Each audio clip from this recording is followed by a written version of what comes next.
For the last time, Appa, dying men do not ask for a full rack of ribs.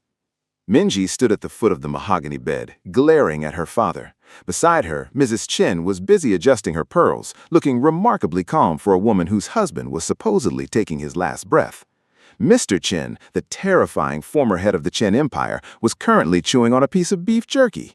He looked offensively healthy. "I am dying, not fasting, my sweet pea," he grumbled, hiding the jerky wrapper under his silk blanket. "You are pretending to die," Mrs. Chin snapped, snatching the jerky away with the speed of a cobra. "We are testing if our son's American wife is a gold digger or a goddess. This requires commitment, you old goat." Beside the bed stood Madame Genevieve. Madame Genevieve was the estate's French housekeeper. She had worked for the family for 20 years, lived for the drama, and viewed everything as a theatrical performance. She was currently holding a spray bottle of expensive mineral water, tasked with misting the patriarch's face so he looked feverish. "Monsieur Chin, s'il vous plaît," Genevieve pleaded, waving her free hand frantically. "Your complexion, it is too radiant. You look like a man who just came from a spa, not the grave. Lay down." "I use an expensive moisturizer," Mr. Chin snapped. "And why is my room so bright? It feels like a discotheque in here." Mrs. Chin rolled her eyes, her sharp tongue already loaded. "Genevieve, dim the lights. Minji, hide the snacks. If Min Wook sees one crumb of jerky, I will personally throw you off the balcony." Mr. Chin sat up completely, adjusting his silk pajamas. "This is ridiculous. I should just fire my son and throw the American woman out myself." "No!" Mrs. Chin and Minji yelled in unison. Mrs. Chin pointed a sharp manicured finger at his chest. "You will lay there, you will look pathetic, and you will not mention your golf handicap. Do you understand, honey bun, or do I need to sew your mouth shut?" Mr. Chin glared at his wife. He opened his mouth to argue, but then the estate's front gate alarm blared. "They're here!" Minji shrieked. "Genevieve, missed him right now!" "Mon Dieu!" Genevieve panicked and aggressively sprayed Mr. Chin directly in the eyes. "Ah, my corneas! I am actually blind!" he yelled, thrashing against the pillows. "Perfect! You look pained!" Mrs. Chin shoved him down, kicked his slippers under the bed, and threw a heavy wool blanket over his chest. "Cough, my darling tiger! Cough like you've been smoking for 50 years!" Mr. Chin let out a dramatic, wheezing hack that sounded suspiciously like a dying seal. The heavy oak doors downstairs echoed.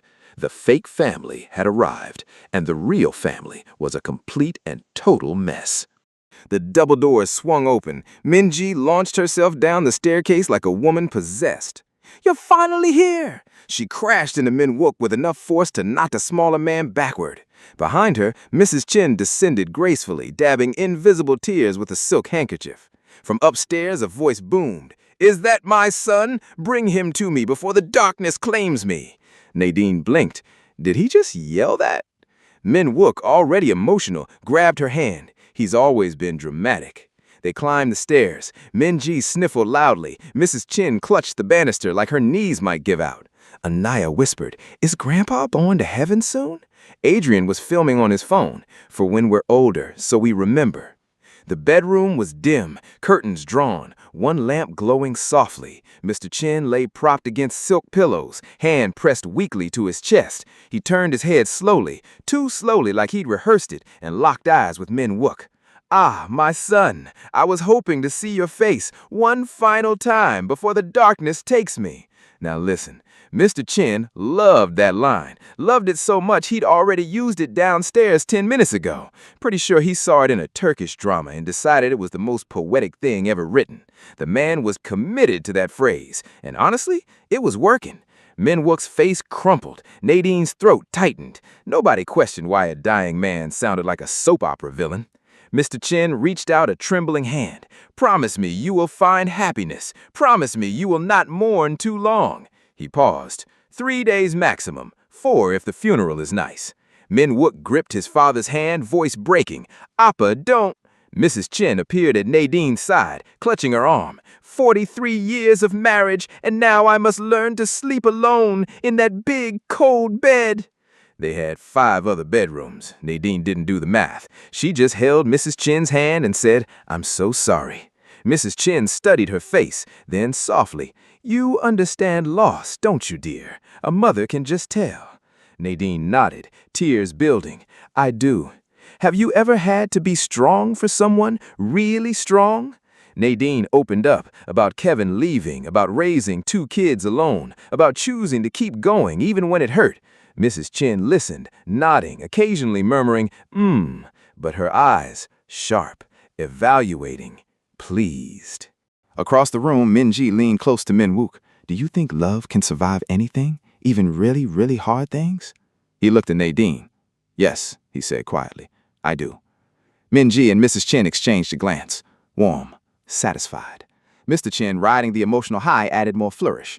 When I am gone, scatter my ashes somewhere meaningful. Perhaps the golf course, the 7th hole. I always liked the 7th hole. Appa, please. And do not let your mother remarry too quickly. Give it at least 2 months. Mrs. Chin dabbed harder to hide her smile. Anaya climbed onto the bed and hugged him. I'll visit your ashes every day, Grandpa, and bring snacks in case ghosts get hungry. For 1 second, Mr. Chin's eyes went glossy. Real. Then he coughed dramatically. Yes, the ghosts. They will be very hungry. Genevieve misted him again. He flinched, then moaned. Ugh, the mist. It feels like the ocean, calling me home. Mrs. Chin muttered in Korean. Where did you learn that line? He whispered back. Turkish drama, episode 14. Nobody else heard. Later, in the hallway, Nadine wiped her eyes. Mrs. Chin touched her shoulder gently. Tomorrow is Saturday. I meet with my friends every weekend. Wonderful women, very sophisticated. Would you like to join us? Nadine, thinking it sounded like a sweet book club, said, That sounds lovely. Perfect. Mrs. Chin's smile brightened. We start with brunch, then shopping, then an evening venue. You'll experience the real Paris social scene. Minji appeared in the doorway, having overheard. You're taking her to meet the vultures? Minji. What? That's what you call them when they leave? Mrs. Chin turned back to Nadine. My friends are discerning, but don't worry, just be yourself. Minji looked at Nadine with something like pity. The last woman Minwook brought home, she lasted exactly 2 hours with mother's friends before she locked herself in a bathroom and called a taxi. That's quite enough, Minji. I'm just saying, wear comfortable shoes and maybe some armor. She walked away. Mrs. Chin smiled apologetically.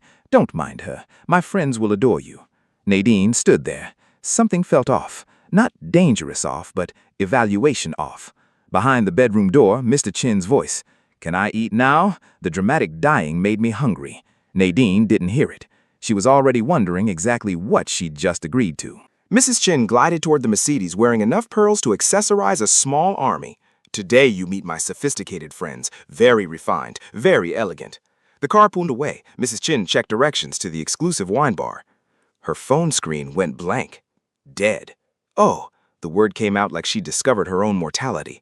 The address was in my phone. Minji pulled out her phone. What's it called? Très Chic. 7 restaurants popped up, all called Très Chic. Paris needs better naming conventions, Nadine muttered. They asked a French woman for directions. She gestured wildly while speaking rapid French like she was conducting an orchestra of confusion. They followed her, pointing to an elegant building. Sophie's last night of freedom, screamed a banner decorated with inappropriate balloon art. They had just crashed into a bachelorette party. Mrs. Chin's face went through more emotions than a Korean drama finale. Mama, shrieked the drunk girl. Les vieilles dames. She called us old ladies, Minji translated. I am not old, snapped Mrs. Chin. I am seasoned. What followed was absolute chaos. Mrs. Chin challenged them to Korean drinking games. In my country, we call this bomb shot. You will lose. She was right. Everyone lost, including herself. She taught them drinking songs that were definitely not church-appropriate, demonstrated dance moves that Minji had never seen. Mother, where did you learn that? University, before your father tamed me. Nadine got pulled into a conga line. Minji found herself doing shots with girls named Amelie and Chloe. Mrs. Chin was crowned with a plastic tiara after out-drinking the maid of honor. 2 hours later, all 3 women stumbled toward their car. Mrs. Chin wearing her tiara, Minji giggling uncontrollably, Nadine hiccuping every third word. Where do we live again? Nadine asked. Minji squinted at her phone. I can't. The screen is all wiggly. That's because you're drunk, sweetie, said Mrs. Chin, sagely, swaying. The substitute driver looked terrified. Madam, directions? Yes, Mrs. Chin pointed dramatically. We go that way, to the big house. Which big house? The biggest house. They drove for 20 minutes. Turn left at the thing, Minji shouted. What thing? The French thing with the Frenchness. They ended up at a mansion with golden gates. "This is it," declared Mrs. Chin. They stumbled out, rang the doorbell. A confused elderly Frenchman answered. "Bonsoir." "Hello," Mrs. Chin waved regally. "We live here." The man stared at three drunk women, one wearing a bachelorette tiara. "No, you do not." "Are you sure?" Minji asked seriously. "Very sure." They climbed back into the car, laughing hysterically. "Wrong house," Nadine snorted. "They all look the same," Mrs. Chin giggled. Another hour of wrong turns. "Is that our street?" "No, that's a river." "Are you sure?" "Rivers don't have mailboxes, Mother." When they finally reached the correct estate, Mr. Chin was pacing. "Where have you been? Your friends called—" He stopped, stared at his elegant wife, drunk, wearing a plastic tiara, supported by two equally drunk women. His face lit up. "That's my girl." They carried all three inside, still wearing their crowns, still giggling about the wrong house. Mr. Chin helped Mrs. Chin to bed. "Did you have fun, Yebo?" "I out-partied 20-year-olds, she mumbled into her pillow. "Of course you did." He tucked her in, tiara and all. The next morning, Mrs. Chin stumbled downstairs wearing yesterday's tiara and the expression of someone who'd been personally victimized by life. Minji squinted at the sunlight streaming through windows like it had committed a crime. Nadine held her pounding head and whispered, "Why does everything smell like burnt dreams?" That's when they saw it. The house wasn't just messy, it was demolished. Golf clubs on the marble stairs, pool balls in a chandelier, something that might have been chicken welded to the ceiling. "What in the— Stop!" Anaya appeared like a tiny general, hands on hips. "You're asking the wrong questions. Sit down. I will explain everything. Please use your inside voice." "This is my inside voice. Now sit." The three hungover women collapsed on the couch like defeated soldiers. Anaya dragged a poster board from behind the sofa, a detective board with pictures, string, arrows, the works. "Behold, Operation Fun Times." Mrs. Chen squinted at the board. "Is that my lipstick? We borrowed it for evidence markers. Now listen." Adrian appeared too. "Actually, I helped plan. Adrian, sit with the audience." She pointed to the couch. Adrian looked at the three women. They patted the cushions sympathetically. He sat down, defeated. Anaya cleared her throat dramatically. "So, first, but not the first, the second first, we found Grandpa wasn't really sick because sick people don't do golf swings in their underwear." Behind Nadine, Mr. Chen appeared in the doorway, made frantic slashing motions across his throat. "I mean, Grandpa was very sick, but he needed exercise medicine." Mrs. Chen waved her hands desperately behind Nadine's head. "So we invited some friends over for medicine dancing." "Some friends," croaked Minji. "Well, first, Grandpa got bored because all the mommies left, so he called his golf friends. And then the fancy friends came because they were supposed to meet her, but she wasn't here. And then the fancy friends saw Grandpa looking not dead and thought it was a celebration party. And then the golf friends brought their wives. And then the wives brought champagne. And then the neighbors heard music. And then someone called a food truck." Nadine was completely absorbed. "How many people?" "I don't know numbers good, but Adrian counted." "Adrian?" 47, he said quietly. 47, shrieked Mrs. Chen. Mr. Chen frantically gestured at Anaya to dial it back. "I mean, 47 is too many. We only had 29, plus the food truck people. The food truck and the news people." Minji pulled out her phone with shaking hands, found a news article. Exclusive. Paris mansion hosts wildest party in arrondissement history, with photos of Mr. Chen looking very alive, dancing. "Wait," Nadine said slowly, studying the photos. "Your grandfather looks very sick," Anaya interrupted loudly. "So sick that he needed medicine dancing. But wait," she spun toward her detective board. "I haven't told you about the biggest part yet." She pointed to a section covered with a tile. "This is the secret part that made everything really crazy." Mr. Chen's face went pale. Mrs. Chen started making even more desperate signals. "Anaya," Adrian warned quietly. "Maybe we shouldn't—" "No, they need to know about the—" She paused dramatically. "The incident." "What incident?" Nadine asked. Anaya grinned, the grin of a child about to reveal state secrets. "The incident with the fireworks, and the mayor, and why the police came, and—" "Anaya," Mr. Chen shouted. Everyone turned. He stood frozen in the doorway, caught. "Grandpa," Anaya beamed. "You're supposed to be dead. I was just telling him about—" "No," he said quickly. "Don't tell him about that part yet." Nadine's eyes narrowed. "What part?" Anaya looked between all the adults making frantic gestures, then back at Nadine's suspicious face. "Oh," she said slowly, "I think I said too much." Pause. But there's still so much more to tell. She grabbed her detective pointer. Should I tell him about the part with the— No, everyone shouted. Anaya shrugged. Okay, but when you're ready for the really big story, let me know. She skipped away, humming, leaving everyone staring at each other and at the covered section of her detective board. Whatever was under that towel was clearly gonna make everything worse. Much worse. I'm telling you, you don't want to see what's under there, Mr. Chin pleaded, still making frantic gestures. Mrs. Chin was practically doing interpretive dance behind Nadine's head. The suspense is killing me, Nadine said, reaching for the towel. No, everyone shouted. Yes, Anaya declared, yanking the towel away dramatically. The detective board was revealed in all its crayon-colored glory. But it wasn't about Mr. Chin at all. It was about Minji. Photos, receipts, a detailed timeline written in purple marker. Minji's Secret Boyfriend Investigation, read the title in glittery letters. The room went silent. Minji's face turned 17 shades of red. Anaya, I will make you eat that lipstick, she whispered. Boyfriend, Mrs. Chin shrieked, completely forgetting the fake illness drama. Finally, who is he? When do I meet him? Is he Korean? Does he have a job? Mr. Chin squinted at the board. Is that Lorenzo? The Italian fraud? Mrs. Chin gasped. He's not a fraud, Minji defended automatically, then immediately regretted it.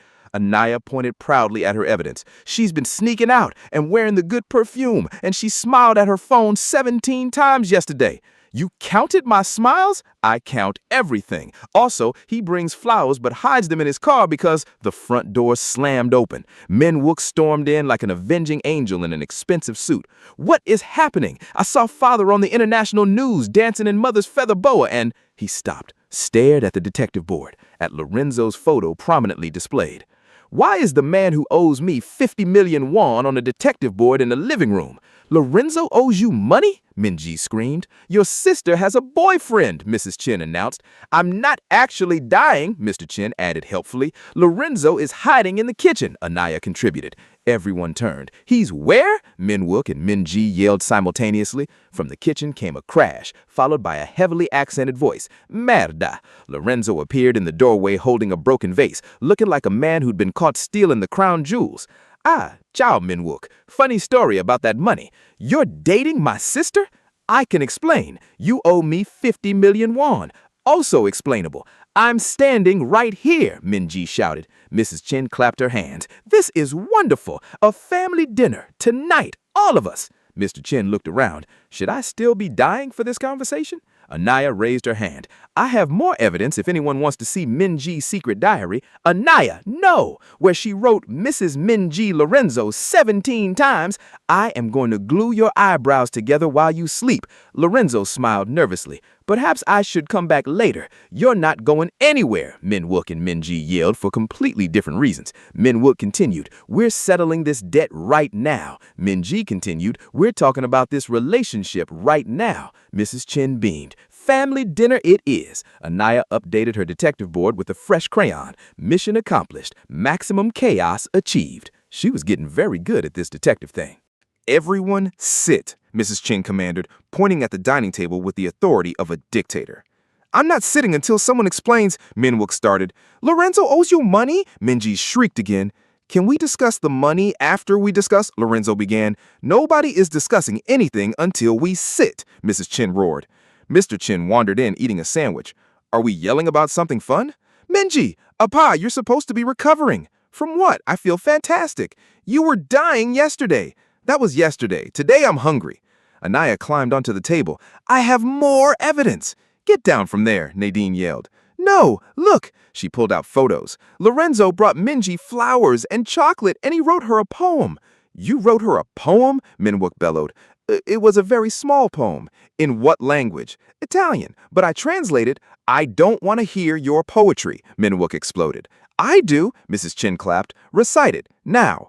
Mother, please, Minji groaned. Lorenzo cleared his throat. Your eyes are like, como se dice, very shiny things. Shiny things? Minji gasped. My English, it is not perfect under pressure. Adrian suddenly appeared with his camera. This is great documentary footage. Stop filming, everyone yelled. Art doesn't stop for family drama. Mr. Chin sat down cheerfully. This is better than my Turkish dramas. Appa! What? At least Lorenzo isn't pretending to be dying. Very honest young man. He owes me 50 million won. So I owe my mother 40 years of washing dishes. That's not the same thing. Anaya stood on her chair. Quiet! Everyone turned. Lorenzo can pay Daddy back by teaching Grandpa Italian dancing. Lorenzo's face lit up.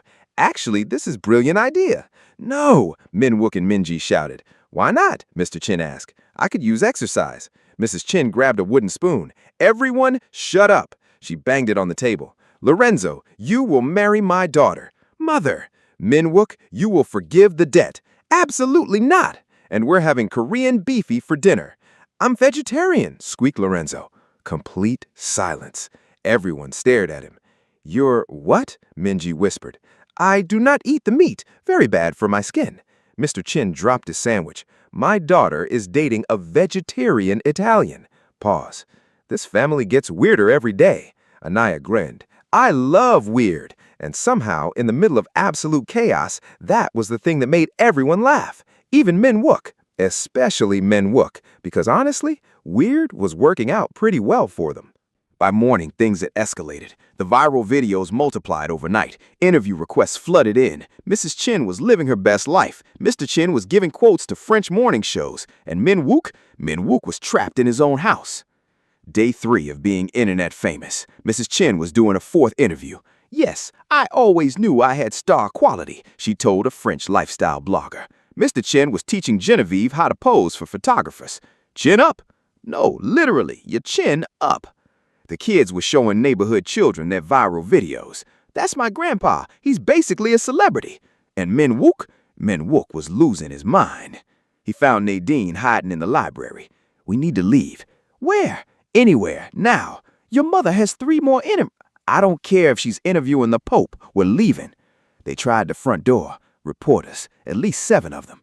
Mr. Shin, how does it feel to have a viral father? Back inside, they tried the garden exit. Lorenzo was there practicing a romantic speech for Minji. Ah, Supreme Master, does this sound better? You are my moon, or you are my stars? Minwook stared at him. You're the one who's supposed to be giving me love advice. You're the love expert here. Lorenzo's face crumpled. But this is your sister. You have more experience in this field of study. I literally paid you 50 million won. Neither. Minwook grabbed Nadine's hand and retreated. 3rd attempt, the garage. Anaya was giving interviews to her stuffed animals. And then Grandpa danced with the French ladies. Anaya, we need the car. Can't. I'm filming content. You're 5. Minwook looked at Nadine. She looked back, both thinking the same thing. The service entrance, she suggested. The service entrance. 5 minutes later, they were walking down a quiet Parisian street. No cameras, no family, no Lorenzo's poetry, just them. Where are we going? Nadine asked. I have no idea. Very strategic. I'm winging it. The great Minwook winging it. He stopped walking, turned to face her. Could I ask you something? Sure. It's romantically stupid to follow a stranger to another country. Nadine blinked. I'm sorry, what? I mean, what if I was a human trafficker? Didn't you even think about that? She stared at him. Are you seriously asking me this now? I'm asking why you really came. Her heart did something complicated. Your father was dying. Was he, though? I thought he was. But you came anyway. For me. Silence. Nadine's throat tightened. Say it, he pressed quietly. You're really annoying, you know that? Say it, Nadine. Fine, yes, I came for you. Happy?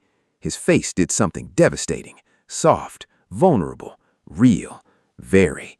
They stood there, too close, not close enough. You know what I miss? He said quietly. What? Just quiet, with you. Her heart did something complicated. We had 5 minutes of that on the plane, before your father supposedly died, who's actually thriving on internet fame. My family is insane. Your family is amazing, also insane. He smiled, that real smile, the one that made his whole face different. I'm glad you came to Paris, even though your father wasn't actually dying, especially because of that. They were standing too close, on a random Parisian street, with absolutely nowhere to be. So what now? Nadine asked quietly. Now, here's where things get interesting, because Nadine was staring at his lips, full eye contact with the man's mouth, waiting, and Minwook, this man looked around like he was searching for a restaurant recommendation, spotted a cafe. Coffee? Sir, the woman is practically holding a neon sign that says kiss me, and you're offering beverages? You drink coffee? She asked, voice strained. No, but I'll watch you drink coffee. Somebody please get Lorenzo. This man needs immediate professional help.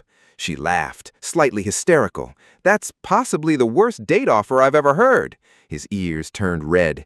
This isn't a date? She finished, grinning. I didn't say. You're adorable when you're flustered. I'm not flustered. Your ears are literally glowing. He grabbed her hand, pulled her toward the cafe. Come on before I change my mind. About the terrible date? About not kissing you right here on this street. She stopped walking. He stopped, realized what he just said. I meant, say that again, Nadine whispered. His phone buzzed. Mrs. Chin, where are you? The BBC wants an interview.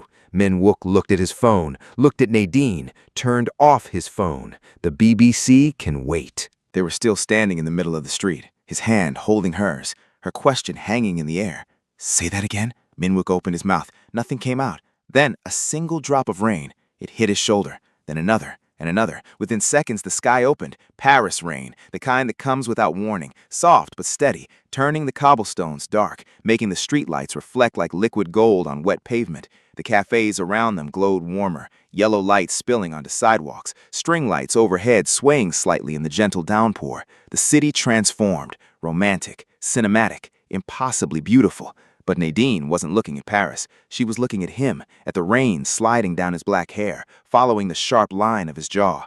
One drop rolled slowly down his temple, across his cheekbone, paused at the corner of his mouth. Her breath caught, and Min Wook, he was trying very hard not to stare, failing. The rain had soaked through her clothes. The fabric clung everywhere, revealing curves he'd only imagined, lines and shapes his hands desperately wanted to trace.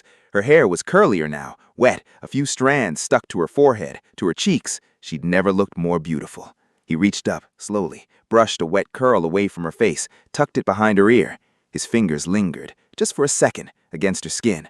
Her eyes closed briefly at the touch. His hand tightened around hers. She felt it, the slight tremor, the way his fingers shifted, adjusting, holding tighter like he was afraid she'd disappear. His other hand moved, slowly, hesitantly, found her waist, but lower, rested at the curve of her hip, warm even through the wet fabric. She looked up at him. His eyes were dark, focused entirely on her, rain dripping from his hair, soaking his expensive shirt, not caring, not moving, just looking at her like she was the only person in the entire city. Goosebumps rose on her arms, not from the cold, from the hand on her hip, from the way it moved, lower, just slightly, testing. She made a decision, rose up on her toes. He was tall. She had to stretch, had to tilt her head back, had to balance on the balls of her feet. His breath hitched. She saw it, the moment he realized what she was doing, the way his eyes widened slightly, then softened. She kissed him, soft, brief, just her lips brushing his, a question. He answered. His hand slid from her hip to the curve of her back, pulled her closer, against him, kissed her properly, slowly, thoroughly, like he'd been thinking about this for months, because he had been. The rain continued, steady, romantic, Parisian. She wrapped her arms around his neck. He lifted her slightly, just enough that she didn't have to balance anymore. The kiss deepened. Paris blurred around them. No cameras, no family, no chaos, just them in the rain on a quiet street. Finally. When they finally pulled apart, she was breathless. He rested his forehead against hers. I've wanted to do that since the plane, he whispered. She laughed, soft, happy. You are terrible at signals. I'm working on it. Work faster. He kissed her again, longer this time, slower. The rain didn't stop. Neither did they. The rain wasn't stopping. They stood there, still holding hands, staring at each other. Then Nadine shivered just once, small, but Min Wook noticed. Of course he noticed. Come on, he pulled her toward the cafe they'd spotted earlier, pushed open the door. Warm air hit them immediately, the smell of coffee and fresh bread. A few people looked up, saw two slightly wet humans, looked away politely. This was Paris. Stranger things had happened. Nadine wrapped her arms around herself. Her damp clothes weren't helping much. Min Wook scanned the cafe, spotted a man in the corner, mid-40s, reading a newspaper, wearing a nice leather jacket. Min Wook walked over. Excuse me. The man looked up. Oui? Min Wook pulled out his wallet, started counting euros. Your jacket, how much? The man blinked. Pardon? Your jacket, I want to buy it, now. The man looked at Min Wook, at Nadine by the door, at the money Min Wook was holding. It cost maybe 200 euros? Min Wook handed him 400. Keep the change. The man's eyes went wide. He took off his jacket immediately. Merci, thank you, grazie. He was mixing languages in his excitement. Min Wook walked back to Nadine, wrapped the jacket around his shoulders. It was warm and way too big, but she pulled it tighter anyway. You just paid twice what that jacket cost. I know. That's financially irresponsible. You were cold. Her heart did something complicated. They found a small table by the window, ordered coffee neither of them would drink, sat, finally, just the two of them. And then, silence. The comfortable kind, but also the we just kissed in the rain and now what kind? Nadine looked out the window. Oh, look, drama. She pointed. A couple across the street, arguing, the woman gesturing wildly, the man looking exasperated.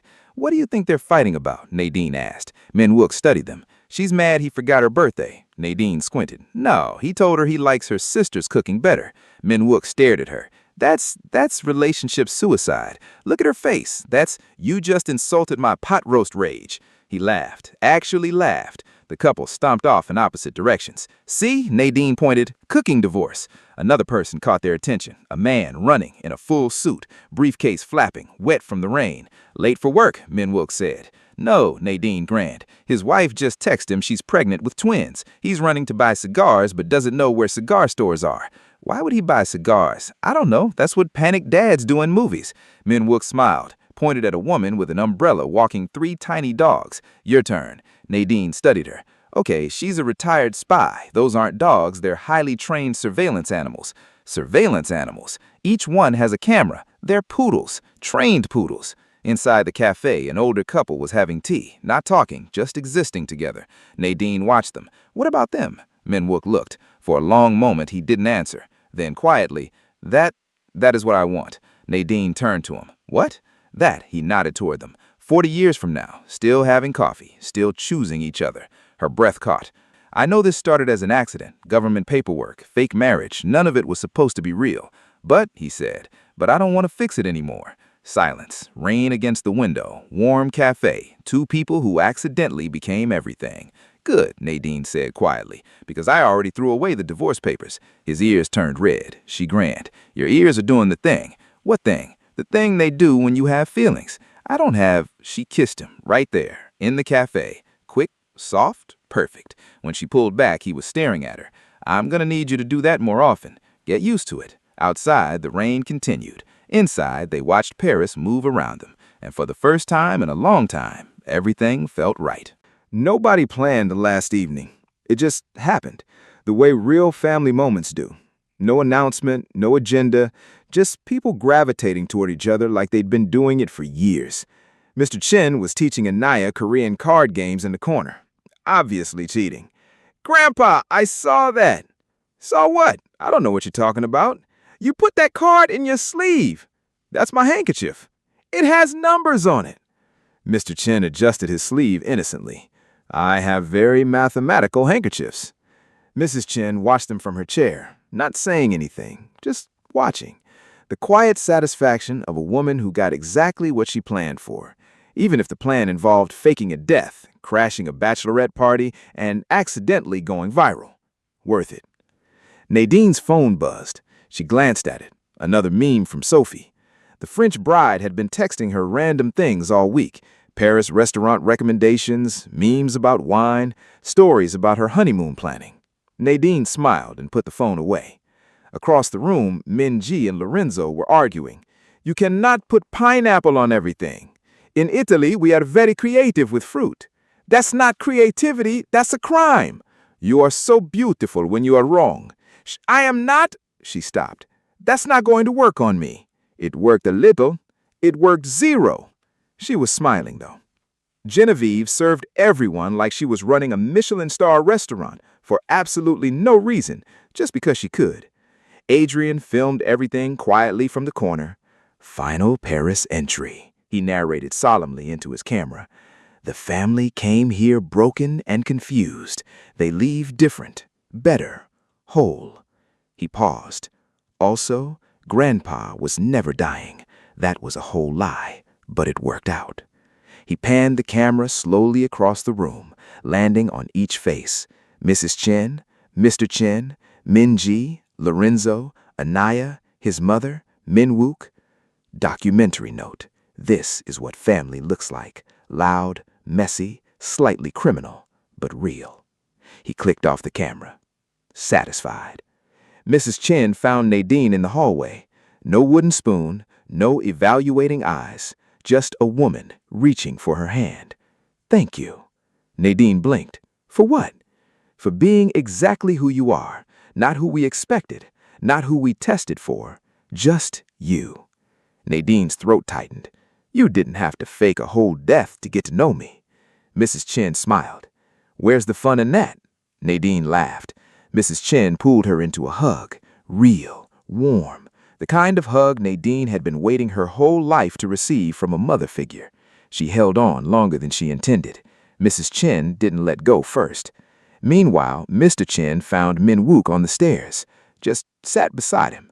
No speech prepared, no dramatic lines from Turkish dramas, just a father sitting with his son. You look different, Mr. Chen said finally. Different how? Lighter. He studied his son's face. Like you put something down. Minwook said nothing. I'm sorry I faked dying. No, you're not. Mr. Chen thought about it. No, I'm not, he smiled. But I'm sorry it scared you. Minwook looked at his father, this man who built empires, who faked his own death for a family dinner, who taught his grandchildren to cheat at cards. You could have just called. You wouldn't have come. He wasn't right. Mr. Chen stood, patted his son's shoulder once. She's good for you. I know. Don't mess it up. I'm trying not to. Mr. Chen nodded, started walking away, then stopped. Minwook. Yes? I'm proud of you. 3 words. Simple. But Minwook had been waiting 35 years to hear him. He didn't trust his voice to respond. Mr. Chen didn't need him to. He just walked back to the living room, back to the card game, back to Anaya, who was already reshuffling the deck with deep suspicion. Later, when the house had quieted, Nadine and Minwook slipped into the garden, their place. Comfortable silence.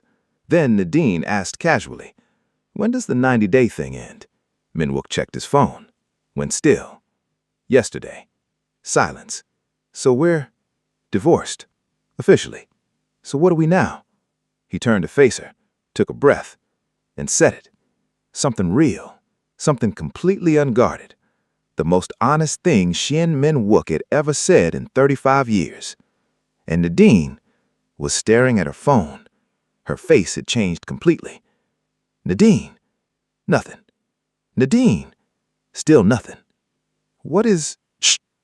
She shushed him. After that, after everything he just said, her phone showed a text from Sophie.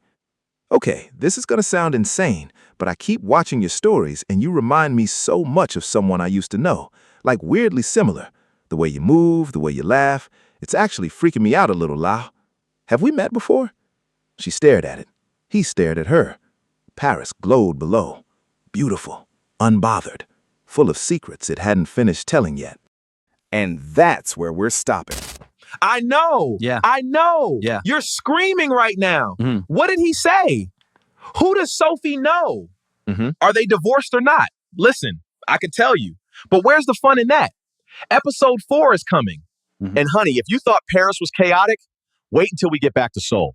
Because Nadine's about to discover who she really is. Minwook's about to make the biggest decision of his life. Minji's about to do something wild. And that text from Sophie? That's just the beginning. Hit that subscribe button if you haven't already. Turn on notifications. Drop a comment telling me everything. What's your favorite scene? Your favorite character? What do you think Minwook said? I'm listening.